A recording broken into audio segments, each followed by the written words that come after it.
Hello. So at this point, I think any beginner debater would ask themselves, how exactly do I win a debate? And most manuals will give, and very fairly, a lot of rules, a lot of lists, a lot of explanations as to what it takes to win a debate. A particular term that is used is relevance and being the most relevant team.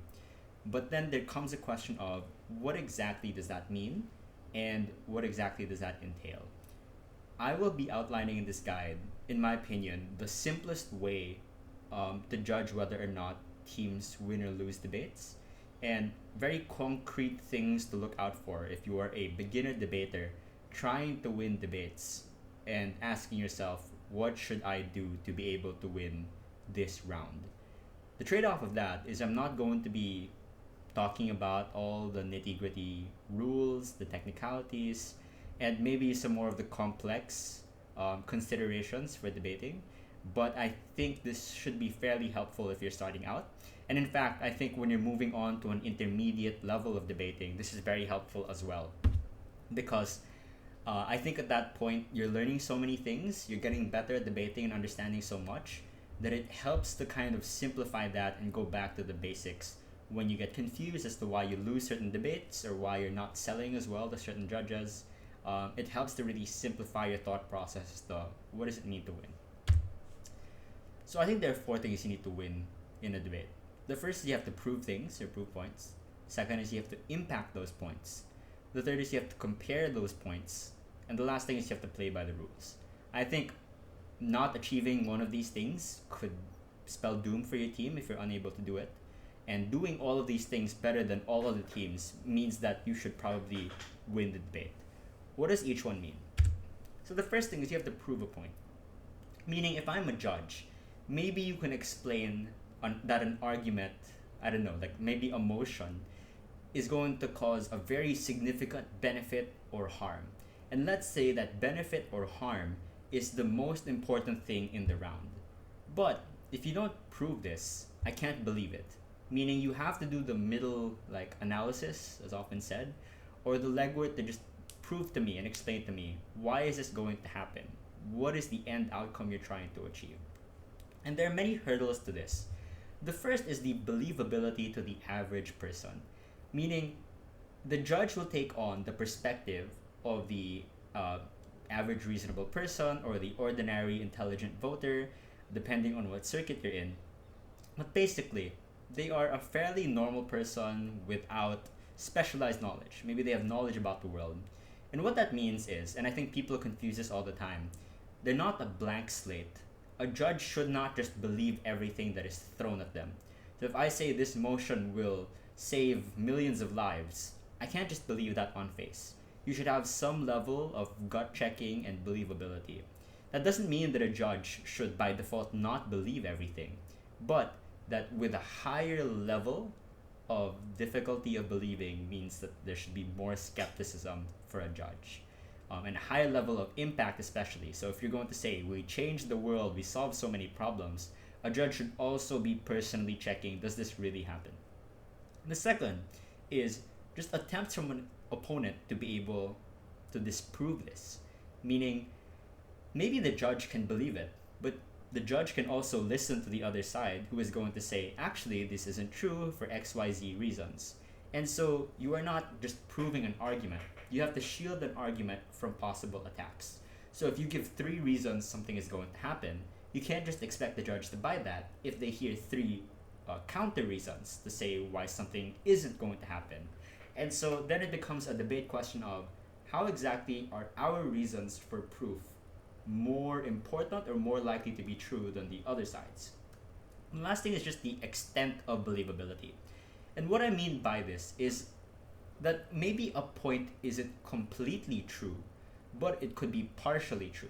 So, for example, I could say, let's say there's a motion about parents and children, and I could say that maybe when parents are very bad, they're going to do this bad thing because of the motion. Now, the judge, to be able to fully credit that, might have to believe that most parents are bad parents. That obviously isn't true. There are a lot of good parents, there are a lot of moderate, fairly reasonable parents. But they could still believe that there are some bad parents. And therefore, it's not just the sweeping generalization you make in your speech, but the extent to which that is true. And so you have to clarify how big is the group you're talking about. And it becomes more persuasive to be very specific. So maybe you can have an argument that says, for very terrible parents, here's our argument. But even for more moderate parents, here's our argument. So arguments are not just do you believe or do you not believe. They are about to what extent do we believe this argument? To which group of people does it apply? When does it apply? How does it apply? And so proving something is on a spectrum, not something that is whether or not you proved it or not.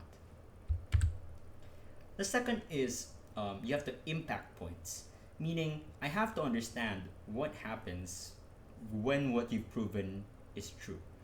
So I think there's another video that discusses this better, but you have to be specific, illustrate and provide examples, and scale impacts. What does that entail? So, for example, let's say you have an argument that says this will harm big businesses. Now, I don't know what that means to the average reasonable person.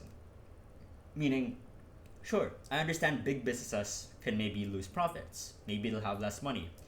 But why is that such a bad thing? And judges cannot for themselves provide reasons as to why that's so bad if teams are unable to explain why those are so bad. So you want to be specific. So you can't just say this is bad for big businesses.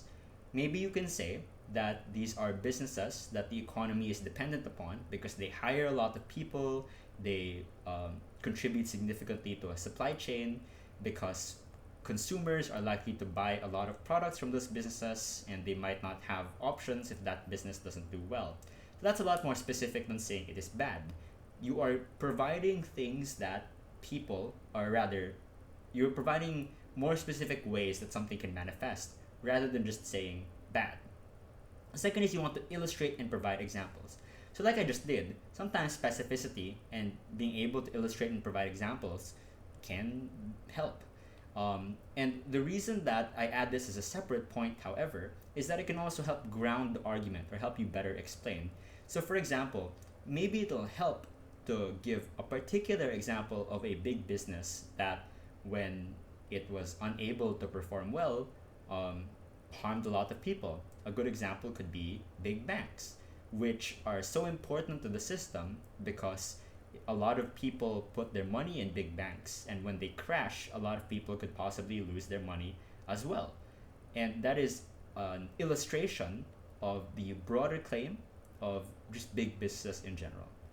The last thing is you want to scale impacts, meaning you want to look at it again on a spectrum. What are the worst cases of how something could happen, and what is the most moderate case? So for example, maybe you could say in the worst case, this motion will make this big business crash. They lose all their money, they cannot hire their employees anymore, everyone's going to lose jobs as a consequence, this will be a threat to the economy, etc. But even if that doesn't happen, maybe you can just say, in the more moderate case, let's say the bank, or rather the company, will only start to struggle. This could entail higher prices for people, that maybe they won't fire everyone, but that they will have to lay off a lot of people in their company. And therefore, even if it's not the absolute worst case where they just crash, they cannot survive, a struggling company is still a bad thing. And so we've taken just that this is bad for big businesses into something more specific that a lot of people can see. And of course, whether or not something is bad for big business isn't even always like necessarily a bad thing. Some people can make the argument that big businesses are too big, that makes them have too much power, etc. Second is that the impacts are the main points of comparison for a judge, meaning the end outcome of what you're trying to prove is the main thing I'm considering, because otherwise I'm not really sure how to value your material. So for example, let's say that you provide a lot of reasons as to why a company will not be able to keep up given the motion. But let's say you leave it there. You just prove, here are reasons why companies will struggle. I don't know what that might entail. And so if the other team provides reasons as to why maybe some companies should not survive, especially if they are bad, if they have too much power, if they're abusive, etc.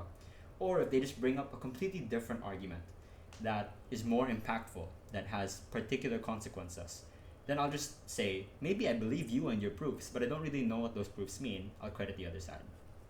The last thing is uh, impacts provide intuitive importance. And what that means is, as a judge, you know that even the average person will value lots of different things, right? Like, at some point, if someone just says someone, or rather, many people will lose their jobs, I, as a judge, I'm not going to say, well, why is that a bad thing? Because it's quite intuitively important to me that people have work, that they have money, that they can feed themselves. So that's a difference with specificity and impacting, right? So if you have big businesses might start to fail or might start to struggle, I, as a judge, can fairly reasonably ask, what is the harm of that? Why is that such a bad thing? But if you get to the point where you say big businesses don't do well, they have to lay off so many people, a lot of people lose work, a judge isn't going to say, well, why is people losing work such a bad thing? And of course, that impact has to be, and I'll talk about in the next slide, compared and weighed against other things. But they build intuitive importance because we recognize that the average person probably cares that people are able to keep their job, probably thinks that it is a bad thing that people lose work. And so you want to get to a point where it is intuitively important, and that's how you impact points.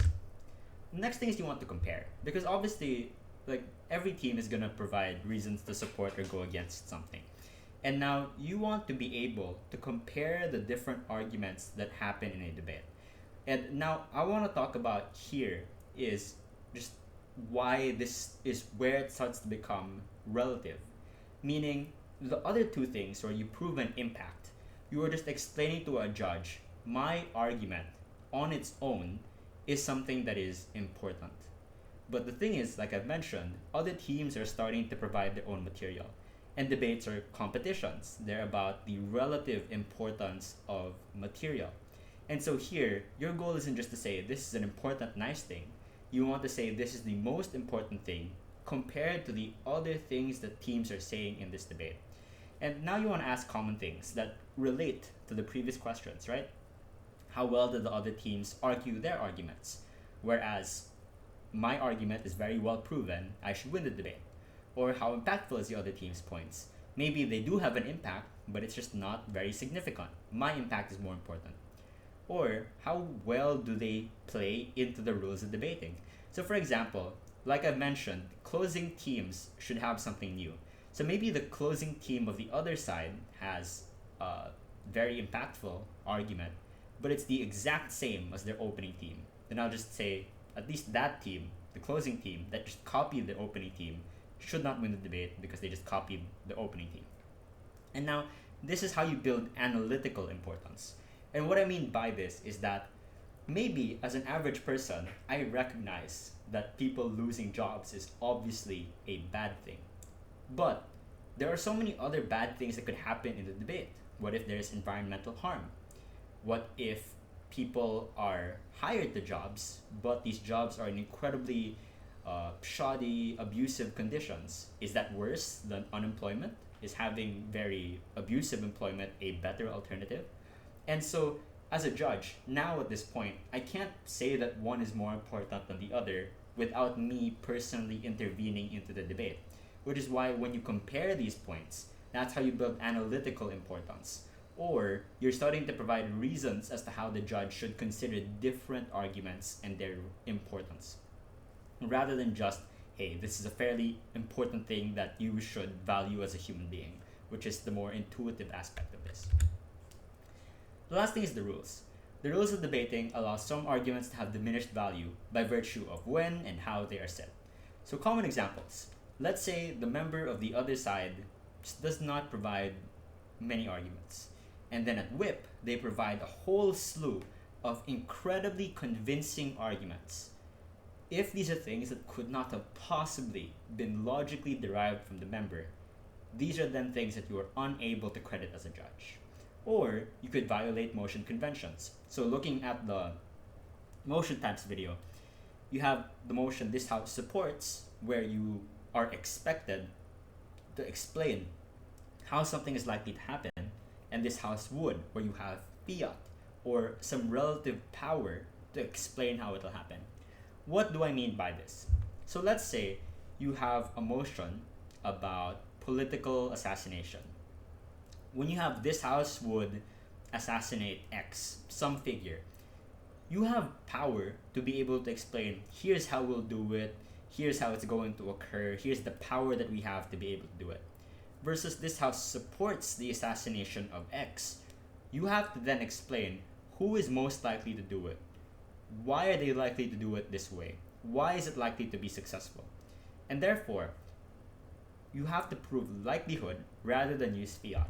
So, if the opening government of a this house supports motion says, here is the policy, here are all the things we say will happen because of fiat, rather than saying here's why they're likely to happen, then it is entirely possible that you can discredit those arguments, even if they would have been otherwise compelling in a this house would motion. So, debates are limited quite significantly, I would argue, by the rules. And therefore, you have to consider the rules in terms of those importance. So, at the end of the day, to win a debate, prove your things, impact your things, compare them to other things, and make sure those things follow the rules.